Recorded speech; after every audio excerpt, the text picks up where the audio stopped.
आज हम लोग पढ़ेंगे फंडामेंटल राइट्स के बारे में, जिसको मौलिक अधिकार कहते हैं या मूल अधिकार भी कहते हैं। भारतीय संविधान के भाग 3 में आर्टिकल 12 से 35 तक, अनुच्छेद में 12 से 35 तक मौलिक अधिकारों के बारे में लिखा गया है। हमको भारतीय संविधान में 6 मौलिक अधिकार मिलते हैं। पहले मौलिक अधिकारों की संख्या 7 थी। 7वां अधिकार था हमारा संपत्ति का अधिकार। लेकिन 44वें संवैधानिक संशोधन में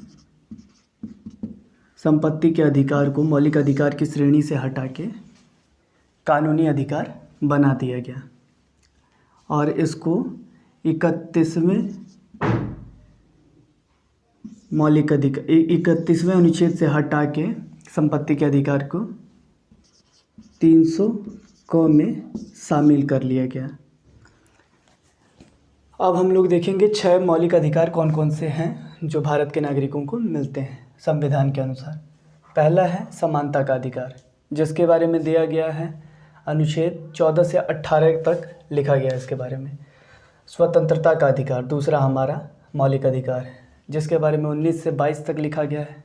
शोषण के विरुद्ध अधिकार तीसरा अधिकार है, जिसके बारे में अनुच्छेद 23 से 24 लिखा गया है। चौथा हमारा मौलिक अधिकार है धार्मिक स्वतंत्रता का अधिकार, जिसके बारे में लिखा गया अनुच्छेद 25 से 28 तक। पांचवा हमारा मौलिक अधिकार है संस्कृति तथा शिक्षा संबंधी अधिकार, जिसके बारे में अनुच्छेद 29 से 30 में लिखा गया है। और छठवां हमारा मौलिक अधिकार है संवैधानिक उपचारों का अधिकार, इसके बारे में अनुच्छेद 32 में लिखा गया है। अब हम लोग ये देखेंगे कि मौलिक अधिकार को कहाँ से लिया गया है। तो मौलिक अधिकार को संयुक्त राज्य अमेरिका से लिया गया है। और ये हमारे 6 हो गए मौलिक अधिकार, जिसके बारे में हम लोग आगे विस्तार से पढ़ेंगे अनुच्छेद के अनुसार। संविधान में भाग 3 को भारत का मैग्ना कार्टा की संज्ञा दी गई है। इसके बारे में आगे हम लोग विस्तार से पढ़ेंगे मौलिक अधिकारों के बारे में। अब समानता के अधिकार में हम लोग अनुच्छेद 14, 15, 16, 17, 18 के बारे में एक एक करके सभी के बारे में पढ़ेंगे। पहला अनुच्छेद 14 क्या कहता है। अनुच्छेद 14 में जैसे लिखा गया है विधि के समक्ष समता। अनुच्छेद 14 कहता है कि कानून के अनुसार सभी लोग एक समान हैं, किसी के साथ कोई भी भेदभाव नहीं किया जाएगा। अनुच्छेद 15 में इस बात को कहा जाता है कि धर्म, मूल, वंश, जाति, किसी के आधार पर किसी भी व्यक्ति से कोई भी भेदभाव नहीं किया जाएगा। अनुच्छेद 16 कहता है कि सरकारी पदों में समान नियुक्ति के अवसर मिलेंगे। इसमें किसी सरकारी पदों में नियुक्ति के लिए किसी भी व्यक्ति से या किसी भी नागरिक से कोई भी भेदभाव नहीं किया जाएगा। अनुच्छेद 17 कहता है कि अस्पृश्यता का अंत।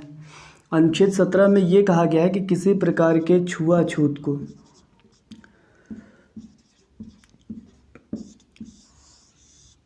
अगर कोई छुआछूत करता है तो